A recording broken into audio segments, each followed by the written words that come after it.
Ottawa is changing fast, but where exactly are people moving to? Families heading to the suburbs, young professionals chasing that downtown vibe, or in small towns outside the city quietly exploding with popularity?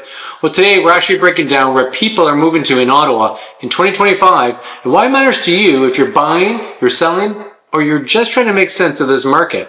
But before we get into it, show reel, hit it.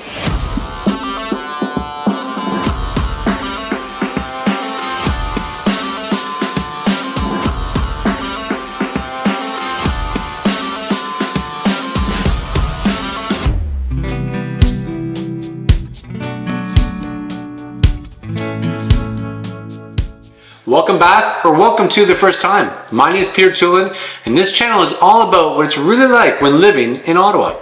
From neighborhood breakdowns to relocation tips, we're helping people across the country and the world, just like you, figure out if Ottawa is the right next step.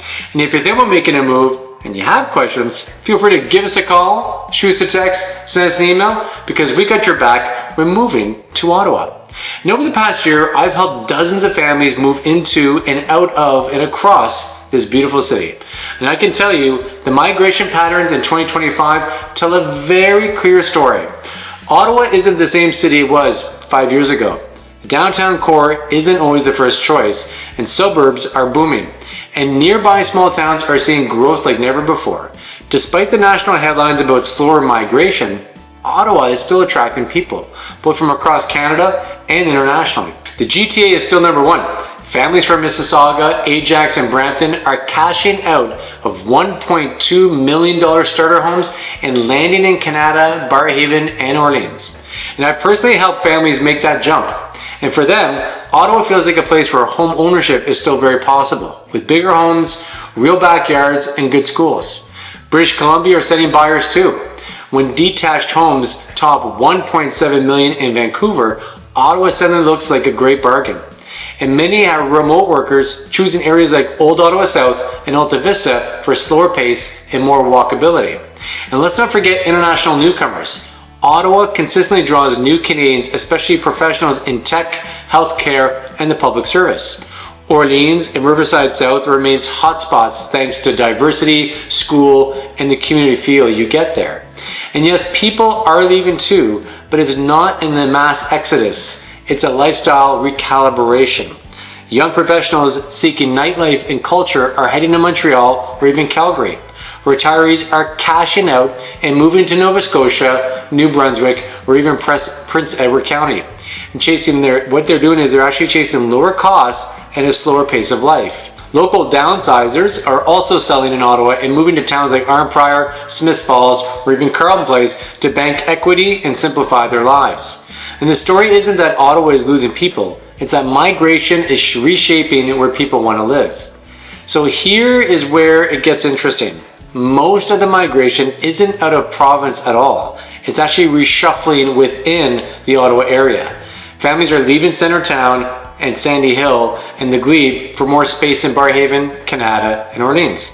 And they want bigger homes, safer streets, and family-friendly neighborhoods. Now, many are leaving the 1970s homes in Beacon Hill and Carlingwood area for newer builds in Stittsville, Riverside South, and Half Moon Bay. And they want open layouts, energy efficiency, and fewer renovations. And one of the fastest growing trends is people actually moving to Carleton Place, Kentville, Rockland, and Elmont. Lower prices, small town charm, and still within a commuting distance of Ottawa.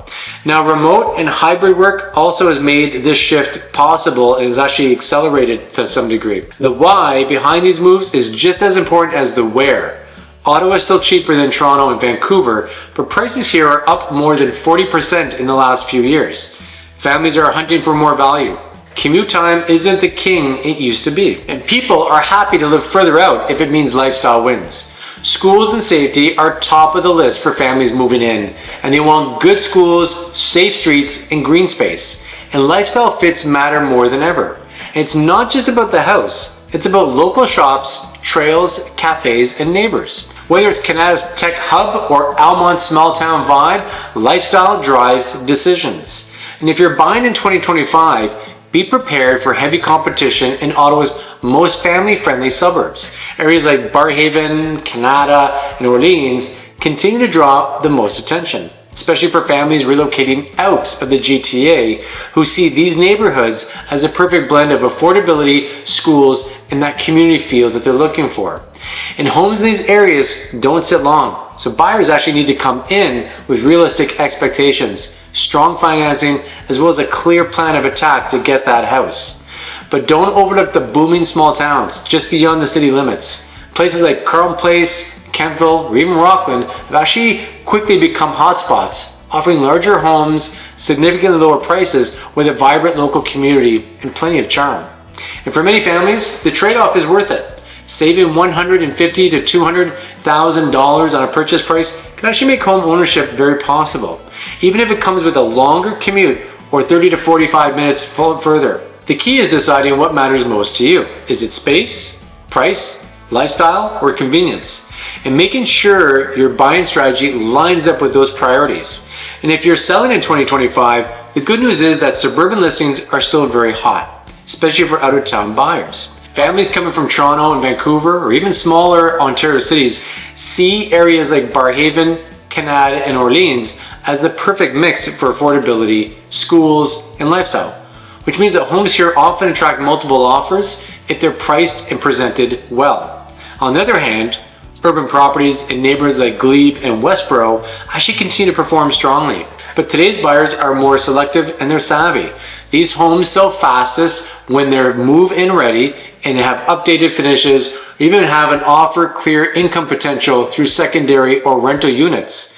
Meanwhile, small town listings in places like Carleton Place, Rockland, and Kentville are seeing a surge in demand. But the key is marketing. Professional photos, staging, and strong digital campaigns can make the difference in capturing buyers who are open to commuting for more space and lower prices. Now, the bottom line is this: sellers who understand what their target buyers value, whether that's turnkey convenience, affordability, or lifestyle perks, will have the upper hand in this evolving market. The key takeaway is that Ottawa is decentralizing. People are spreading out to find affordability, space, and lifestyle fit. And Ottawa's migration story in 2025, it's pretty simple. People are seeking more value, more space, and more flexibility. And whether that means a family from Toronto moving to Canada, or a retiree downsizing at Carleton Place, or even a remote worker setting up shop in Marrickville, the choices all point to the same trend. Ottawa isn't shrinking, it's reshaping. And if you're thinking about making a move to Ottawa, feel free to reach out to us. Give us a call, shoot us a text, send us an email. If I wrap it up in a bow and send it first class, because we got your back. We're moving to Ottawa or anywhere across Canada. And each every week, we're bringing brand new videos just like this one. So make sure to tap that subscribe button and click the bell so you're notified each and every time we do a brand new video. Till next time, take care.